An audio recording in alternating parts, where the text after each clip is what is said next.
Das größte Spiel der Vereinshistorie der Hertha wahrscheinlich in den letzten Jahren. Das Pokalfinale zu Hause. Liebe Hertha-Fans, liebe Hertha-Mitarbeiter, schaut euch das genau an, wie es geht. Zu Hause gegen Leverkusen, gegen die wir ja auch einmal gewonnen haben in der Liga, einmal verloren haben in Leverkusen. Zum Schluss der Saison souverän gewonnen. Wenn das heute hier genauso läuft, bin ich zufrieden, aber wir haben auch in der Hinrunde hier verloren zu Hause, unser allererstes Heimspiel. Von daher würde sich der Kreis doch jetzt gut schließen, wenn wir das letzte Heimspiel der Saison auch wieder gegen Leverkusen gewinnen würden. So, wäre jetzt die Wunschvorstellung. Die Liga haben wir uns angeschaut im letzten Part. Da ist Dortmund Meister geworden und ein paar andere Ligen auch noch. Jetzt gilt der Fokus hier voll auf den letzten Part mit der Hertha-Karriere, weil dann ist nämlich Schluss. Dann wird nämlich auch keine weitere Karriere gestartet. Gründe habe ich schon mal genannt vor ein paar Videos. Fehlt einfach die Motivation und die Lust, auch jetzt nochmal eine neue Saison zu machen. Wie gesagt, vielleicht werde ich ja so ein paar kleinere Projekte bringen. Sprint to Glory, Road to Glory, irgendwas in der Art Spin the Wheel, wo da verschiedene Aufgaben draufstehen, die man dann schaffen muss mit einem jeweiligen Verein. Sowas könnte ich mir spontan vorstellen. Ich könnte mir jetzt aber vorstellen, dass wir den Pokal gewinnen. Wäre eine ziemlich nice Sache. Achtung, Leverkusen mit dem Freistoß. Oh, die Baller. Die macht er gut eigentlich. Schauen wir mal, ich hoffe nicht, dass er die reinmacht. 12. Minute, die Baller. Oh, Pfosten und das Tor. Wie unglücklich willst du in Rückstand geraten? Und das Traurige dabei ist, ich habe den Keeper vorher verschoben.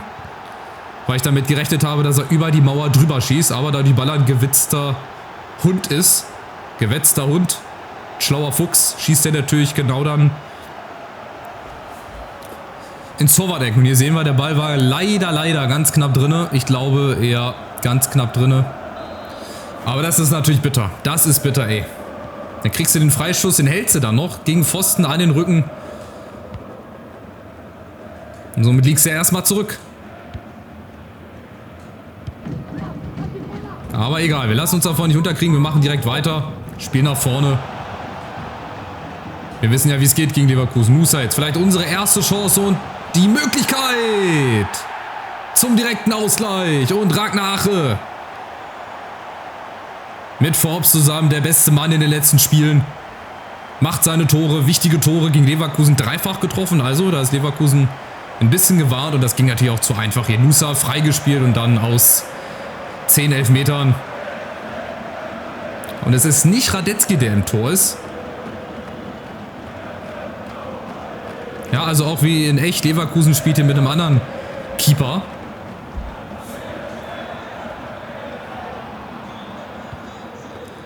Ja, das ist doch mal ein Pokalfinale, wofür man auch mal ein bisschen Geld bezahlen würde, wenn es denn vorher wüsste, ist natürlich klar.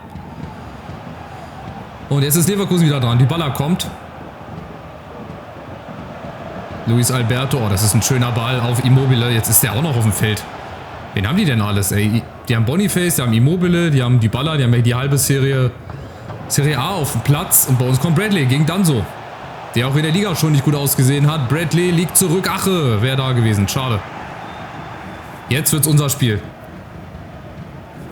Genau so müssen wir weitermachen. Im 2-3 Minuten-Takt. Oh, jetzt ist Ragnar Ache außen. Ist aber nicht schlimm. Oh, müsste Abseits sein. Nein, ist kein Abseits. Aus Spitzenwinkel. Und Penz ist im Tor. Ist doch der österreichische Nationalkeeper, ne? Penz. Ja, warum nicht? Jetzt ist Leverkusen wieder dran. Schöner Ball, Boniface. Aufgepasst, schön stellen. Marc-Oliver Kempf. Oliver. So, und bei uns geht es auch schnell nach vorne. Über Nusa. Ja, schade, da hätte ich Ragnar Ache gerade wieder in den Lauf geschickt. Keine Pause hier. Im 7. Gang nach vorne. Bis zur 90. Minute muss das hier im besten Fall gehen. Nusa, ja super. Braucht erstmal 10 Stunden, bis er da die Hacke ausholt. Olado ist da gegen Boniface. Ja, da genau. Wieder ein bisschen Ballsicherheit, Ballkontrolle, aber bei Ballverlust im Mittelfeld, ihr seht die Leverkusener, die lauern da schon mit 3-4 Mann. Mit Boniface, mit Dybala, mit Immobile. Aber wir können das auch, besonders über die Außen. Nusa, vielleicht eine gute Flanke. Nein. Aber nachsetzen. Ache holt sich den. Sehr, sehr schön. Nusa ist wieder da. Holt den einfach. Also wir setzen uns fest. Das Buch des Handelns haben wir jetzt in der Hand. Oder das Heft des Handelns. Von mir aus auch Bücher.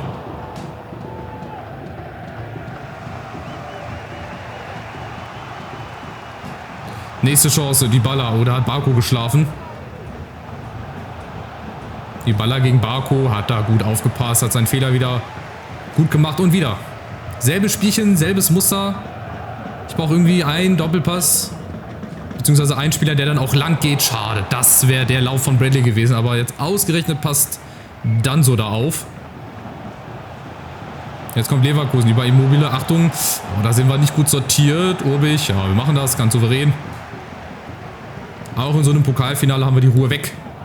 Und sind wieder vorne. Nusa gegen Danso. Nusa ist schneller. Komm, auf jeden Fall. Jetzt zieh in die Mitte. Jetzt muss er es alleine machen, oder? Nee, machen wir nicht. Forbes ist nämlich da. Und dreht das Spiel. 2-1. Der Mann des Saisonendspurts ist gefunden. Ein richtig schöner Spielzug. Oben ist er schon mitgelaufen mit Nusa. Weiß ich nicht, ob er aus dem Winkel das auch hätte selber versuchen können. Aber wenn sich schon einer die Mühe macht und da mitläuft, dann müssen wir den querspielen. Das ist ein sicheres Tor. Oh ja, sträflich frei. Und er drückt den Ball über die Linie zur Führung. Wahrscheinlich auch sein erstes Tor. Ja, sein allererstes Tor im DFB-Pokal. Und das Wichtigste vielleicht. Das Wichtigste in der Saison. Und das 1:0 wurde übrigens als Eigentor gewertet von Jonas Urbich, habe ich gerade unten gesehen. Also im Prinzip haben wir dreimal getroffen. Und führen 2-1 und setzen natürlich Leverkusen jetzt unter Druck. Wenn wir jetzt so eine Phase hätten wie in der Liga, wo wir da nochmal 2 Dinger machen innerhalb von wenigen Minuten, das wäre sensationell. Und wir haben vielleicht noch eine Chance über Forbes. Oladu spielt da den Ball. Ja, aber da kommt Forbes nicht ran, ne? Nee. Egal, wir gehen erstmal mit einer Führung in die Pause. Das ist das Gute. Wir haben Rückstand gedreht, das ist noch besser. Heißt also, wir sind voller... Wir haben hier vollen Fokus, wir sind voll konzentriert, motiviert. Und es ist ein bisschen merkwürdig, dass im Unterrang Leverkusener Fans sind, im Oberrang Hertha Fans. Habe ich das gerade richtig gesehen? Ja, ein bisschen kurios. Ihr seht, das Spiel lebt von der Effizienz. Die Leverkusen hatten einen Schuss, der Freistoß. Wir hatten 3 Schüsse. 2 haben wir reingemacht. Noch 45 Minuten bis zum DFB-Pokalsieg. Da will ich aber hier ein paar Likes sehen, ein paar Erwähnungen. Dann soll sich die Hertha das mal ganz genau angucken, wie das geht. Und dann haben wir es geschafft. Das wäre sensationell als Aufsteiger, 5. zu werden zunächst mal. Die ganze Saison lang eigentlich nichts mit dem Abstieg zu tun haben. Das zeigt, was das doch für eine gute Mannschaft war. Ich hatte zu Saisonbeginn echt ein paar Sorgen. Also jetzt wirklich, nicht nur daher geredet, sondern auch wirklich Sorgen, dass das hier nicht klappt. Aber wir haben das nochmal gut hinbekommen. Wir haben dann immer besseren Fußball gespielt, auch irgendwann die Formation nochmal ein bisschen umgestellt, mehr ins Pressing gegangen. Latte. Dann haben wir einfach mutiger nach vorne gespielt, weil als Aufsteiger hast du eh nichts zu verlieren. Wenn wir dann am Ende abgestiegen wären oder 13., 14., okay. Aber wir haben eine gute Spielweise, wir haben eine gute Herangehensweise gehabt. Dieses Pressing, das hat wirklich sehr, sehr gut geklappt, besonders mit Serdar und Busio. Die 2 absolute Pressingmaschinen sind hier. Busio schon wieder. Wahnsinn.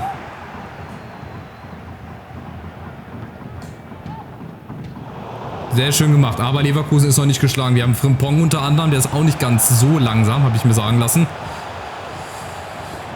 Jetzt aufgepasst, Immobile, Boniface ist hinten und oh, Kempf, ja, trotzdem.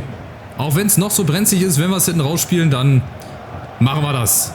Das ist ja schon meisterlich hier. Barco, schöne Seitenverlagerung. Musa muss da entgegenkommen, nee. Ja, Bradley gegen Boniface, da ziehst du immer den kürzeren. Grimaldo jetzt auf der Außen. Mit Brabeck. Achtung, Grimaldo. Und Achtung, da ist Boniface. Urbich. Und nochmal Boniface. Die Grätsche. Verlegenheitsgrätsche. Nochmal Urbich. Bradley klärt. Oh, wow. Was für eine geile Defensivarbeit. Dafür würden sich die Verteidiger auch zu Recht feiern. Sehr, sehr wichtig. Wir brauchen auch einen guten Keeper. Wir brauchen natürlich auch ein bisschen Glück, dass unsere Verteidigung hier steht. Und dann in den entscheidenden Momenten auch die Füße dazwischen bekommt. Wie gerade eben gesehen von Bradley. Barco, sehr, sehr schön. Aber wir brauchen nochmal wieder einen Entlastungsangriff. Ache, ja, abseits, schade. Da war wieder ein Moment leider zu spät gespielt. Und Leverkusen wechselt, bisschen offensiver. Hofmann kommt rein für Xhaka. Und wir gucken mal, wen wir noch reinbringen können. Ich will jetzt nicht die Aufstellung hier durcheinander bringen, aber ein bisschen Geschwindigkeit, das kann ja nie schaden. Machen wir einen Jinma über den Flügel. Ja, Rese würde ich nochmal 10 Minuten warten. Den würde ich vielleicht nochmal so ab der 75., 80. reinbringen. Wenn Forbes sich dann ausgepowert hat, dann würde ich Rese nochmal bringen. Vorne lassen, um nochmal einen Ball zu halten. Es ist nicht mehr lange. Es sind noch 25 Minuten. Das Ziel ist in Sicht, aber der wird noch sehr, sehr hart, der Weg bis zum Ziel. Achtung, Leverkusen kommt. Oh, abseits. Ja, Meter weit abseits. Ja, da braucht Boniface gar nicht in die Knie gehen. Das war meilenweit abseits. Oh, schlampiger Ball. Das darf natürlich jetzt nicht sein. Das dürfen wir uns hier nicht leisten. Lieber mal so einen kleinen Entlastungsangriff über Forbes. Ja, mal ein bisschen den Ball halten. Ragnar Ache fällt hin in der Mitte. Hat auf jeden Fall geklappt. Spieler waren ein bisschen abgelenkt. Auch die Mitspieler. Und da ist er wieder, Ragnar Ache. Gute Bewegung. Und jetzt Olado. Oh, der hat schön viel Platz und rauf damit. Schade. Den Schuss hätte ich gerne mal gesehen, wenn er aufs Tor gegangen wäre. Naja, vielleicht jetzt. Nächste Chance. Wieder ausholen Olado. Und wieder ist jemand dazwischen. Das ist Wahnsinn. Schade, dass der Ball nicht mal durchgeht. Und jetzt Boniface. Wäre durch gewesen, aber Brabeck ist da. Und vielleicht haben wir heute das Spielglück mal auf unserer Seite auch, dass die Bälle halt auch zu uns springen. Dass die nicht durchgehen, so wie bei den Bayern im letzten Spiel. Nächste Chance, Busi. Oh, es sind viele Leute vorne. Forbes sitzt mit der Chance. Das Ding schon zu entscheiden. Ich weiß gar nicht, was ich sagen soll hier. Voll aufgeregt. Aber ich habe meine Wörter rechtzeitig wiedergefunden. Oh, und er steht im Dunkeln. Da scheint wohl das eine Flutlicht nicht zu funktionieren. Aber guckt euch das mal an. 3, 4 Leute vorne. Die Leverkusener wissen gar nicht, was die Sache ist. Und Forbes, wie gesagt, Mann des Spiels. Mann der letzten Spiele. Jagt den oben in den Giebel rein und jagt uns zum DFB-Pokal.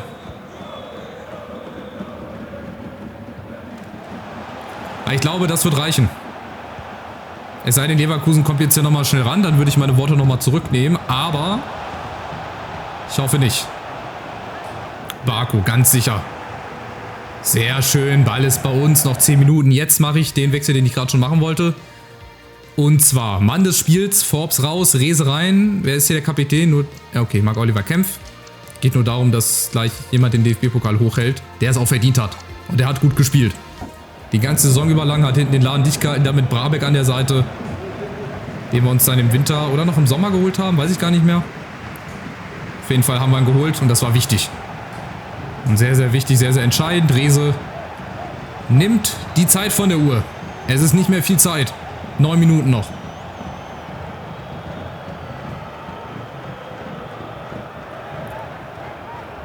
Die letzte Chance vielleicht für Leverkusen doch nochmal irgendwie ranzukommen. Grimaldo.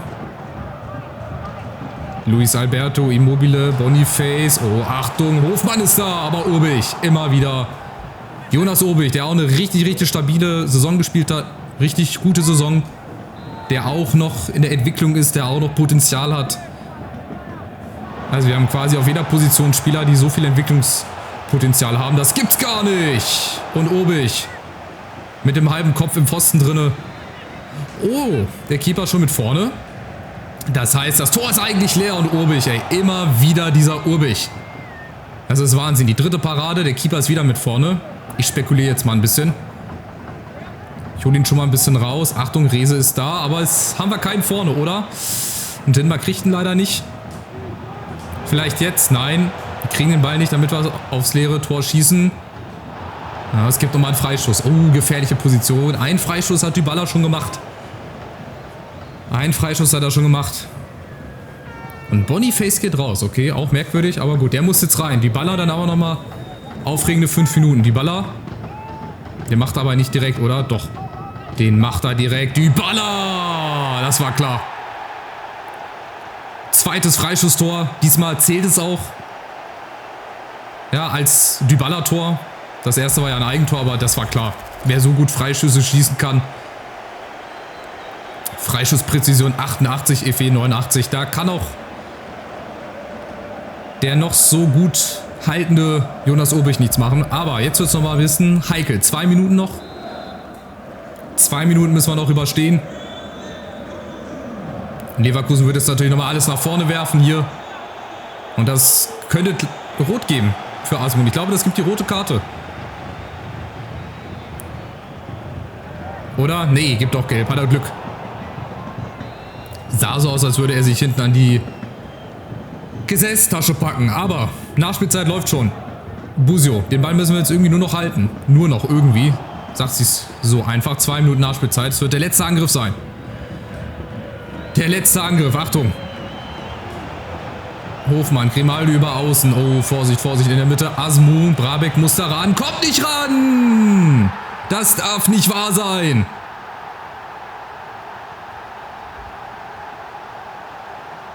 Der Ausgleich. In allerletzter Sekunde mit dem letzten Ball, mit der letzten Flanke hier Grimaldo. Ich hatte da schon so ein bisschen im Gefühl, dass sie jetzt doch nochmal irgendwie nach vorne kommen. Brabeck dann stellt sich nicht gut an im Zweikampf und der Kopfball ist natürlich super gesetzt. Und auch da keine Chance für Obich. Also wir müssen nochmal 2 mal 15 Minuten, das gibt's nicht. Es ist nicht zu fassen. Absoluter Wahnsinn. Aber wir haben uns viel Spektakel aufgehoben. Das beschreibt so ein bisschen die ganze Saison. Hinten nicht immer ganz dicht. Vorne dafür viel Spektakel. Ja, und am Ende müssen wir auch nochmal ran in eine Verlängerung. Boah, Wahnsinn. Hätte ich nicht gedacht. Schade. Ich dachte, dass wir mit den Leuten jetzt so ein bisschen das Spiel nach Hause fahren. Ich hätte einfach nur hinten rumspielen müssen. Warum habe ich es nicht gemacht? So, und jetzt ist Leverkusen natürlich vom Kopf her ja, uns ein bisschen überlegen, aber es ist egal. Wenn wir direkt wieder so weitermachen, wie wir in der ersten Halbzeit gespielt haben. Oh, Lassme ist völlig frei, der muss den Ball kriegen. Frage ist jetzt, ob wir umstellen. Aber ich würde so bleiben. Das hat gut funktioniert, die Formation. Ich würde jetzt nicht irgendwie unnötig was versuchen, hier umzustellen. Ich würde das jetzt so lassen und versuchen, aufs 4:3 zu gehen. Und wir haben die Chance über Njinma und über Lassme. Das war ein komischer Ball. Eine komische Flugbahn. Hier, nicht mit Spannen, nicht mit der Seite, so irgendwas dazwischen. Dann geht er über den Händen von Penz hinweg. Und das hätte wieder die Führung sein können. Oh weia. Minute 97 haben wir. Ja, ich glaube im Finale, was hier alles zu bieten hat. Also wer das hier verpasst oder schon vorher abgeschaltet hat, ist selber schuld. Spektakel wird auf jeden Fall hier geboten. Achtung, Barco, genau die Situation, die müssen wir auch gut hinbekommen. Wenn die zum Sprint schon ansetzen, müssen wir direkt da sein.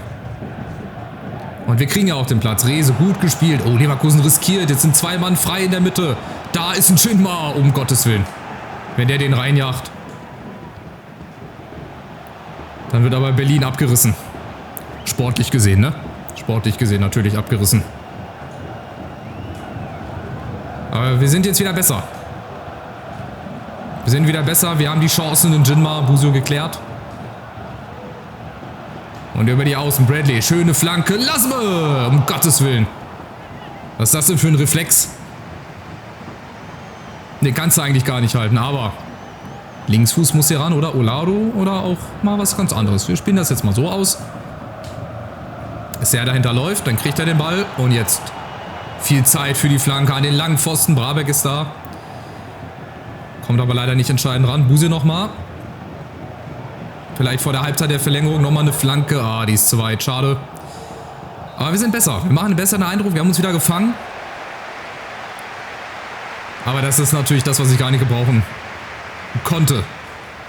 Diese unnötige Spannung. Aber selber schuld. Wir hätten es irgendwie anders ausspielen müssen am Ende des 3:2. Einfach hinten rumspielen, die 2-3 Minuten nochmal. Aber vielleicht hat das Spiel ja noch irgendwas für uns übrig. Vielleicht geht es ja doch gut für uns aus, spätestens dann im Elfmeterschießen. Aber ich möchte das gerne vorher geklärt haben, weil Elfmeterschießen ist auch immer so ein bisschen Glückslotterie. Gerade hier im Spiel. Gut, aber zur Not, wenn es dann am Ende gut ausgeht, nehme ich auch das Elfmeterschießen. Aber ich spiele natürlich hier auch voll auf Sieg. Noch in der Verlängerung. Jonathan Tah ist auch mittlerweile drin, okay.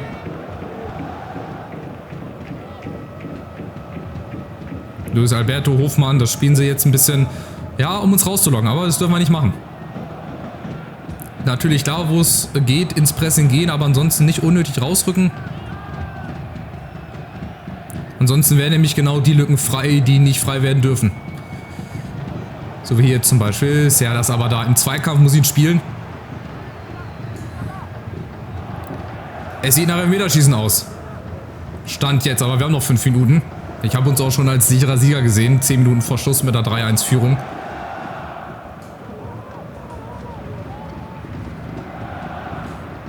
Ja, und so richtig hinten rausgespielt bekommen wir es nicht. Leverkusen stellt jetzt gut zu. Jetzt ist noch mal ein bisschen Platz vielleicht. Über Barco, ja, da ist Frimpong direkt wieder da. Keine Chance. Sieht nach Elfmeterschießen aus. Hier ist niemand frei und ich mache jetzt auch nichts Riskantes mehr. Wenn, dann will ich halt ins Elfmeterschießen auch. Oder jetzt vielleicht. Jetzt. Die letzte Aktion vielleicht. Gibt nochmal einen Freistoß. Das wird der letzte sein. Foul von Kusunu. Ich hoffe, er bereut es gleich. So, Freistoß nochmal. Ein Ding vorne rein. Olado macht das. Und dann hoffen. Hoch und weit gibt Sicherheit. Mal gucken, wer noch dran kommt. Rehse. Oh, der ist lange in der Luft. Zu lange. Brabeck bekommen wir nochmal den Rebound. Ja, aber es wird ins Elfmeterschießen gehen. Also das Finale 3-3 nach Verlängerung geht, obwohl wir schon als sicherer Sieger feststanden, eigentlich ins Elfmeterschießen. Aber gut. Dann gucken wir jetzt mal, wie es wird. Wünscht mir Glück, Hals- und Beinbruch. Die besseren Schützen, klar, hat natürlich Leverkusen alleine Dybala, Immobile.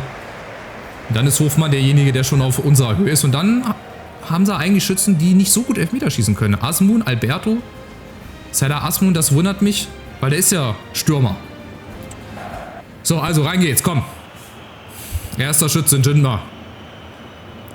Gegen Penz, rechts oben rein. Sehr schön. Führung ist immer wichtig. Und Dybala zweimal schon getroffen, aber den nicht. Da sind wir zum ersten Mal da. Sehr schön. Und jetzt gleich nachlegen mit dem 2-0. Barco. Links oben, Linksfuß, links oben, verladen. Es geht sehr gut los hier, das Elfmeterschießen.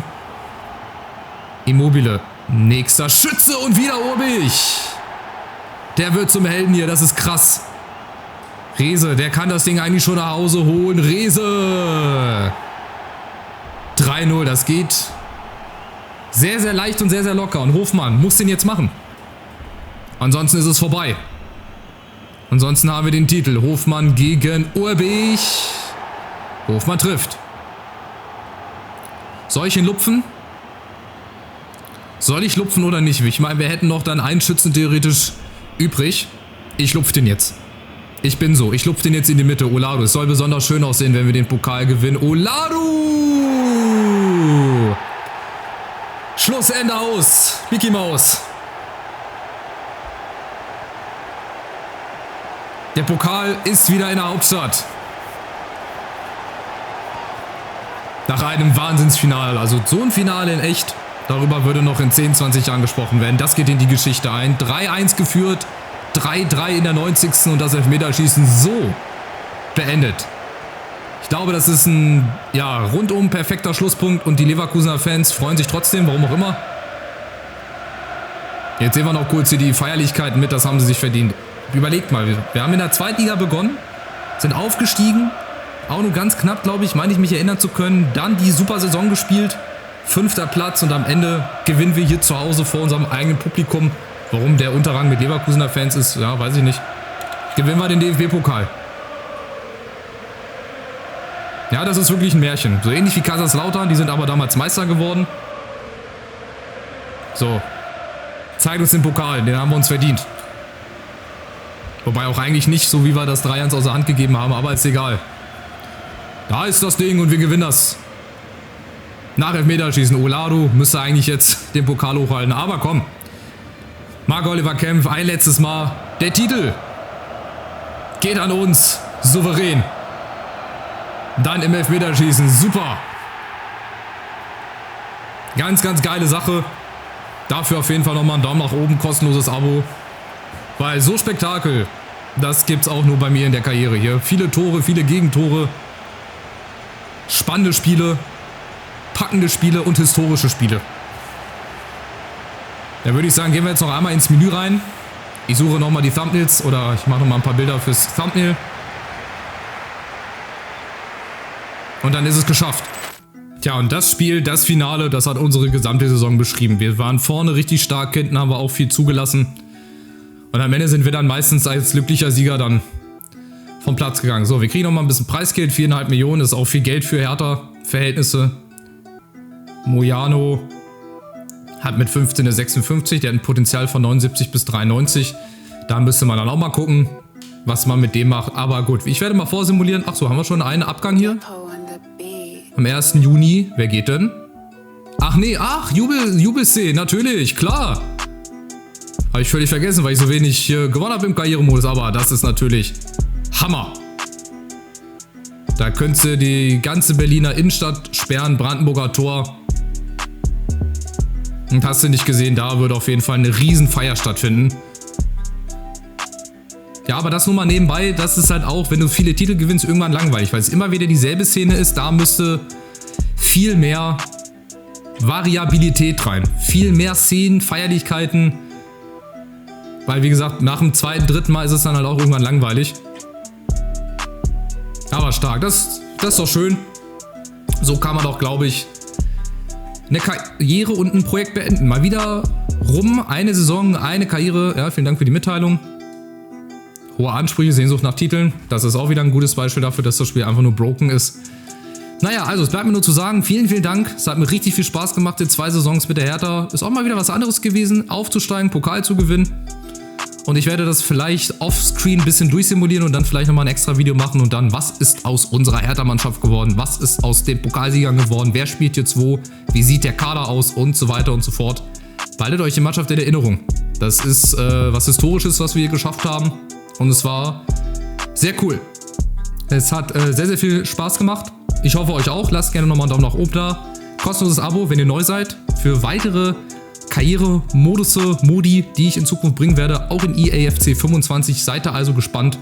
Ihr habt natürlich da das Heft des Handelns in der Hand. Wenn die Eintracht-Karriere noch läuft, schaut bei der Eintracht-Karriere vorbei. Wenn die auch schon beendet ist, dann sehen wir uns bald wieder. Ist ja gar nicht mehr lange bis EAFC 25. Macht's gut. Vielen, vielen Dank fürs Zuschauen. Macht's gut. Ciao, ciao.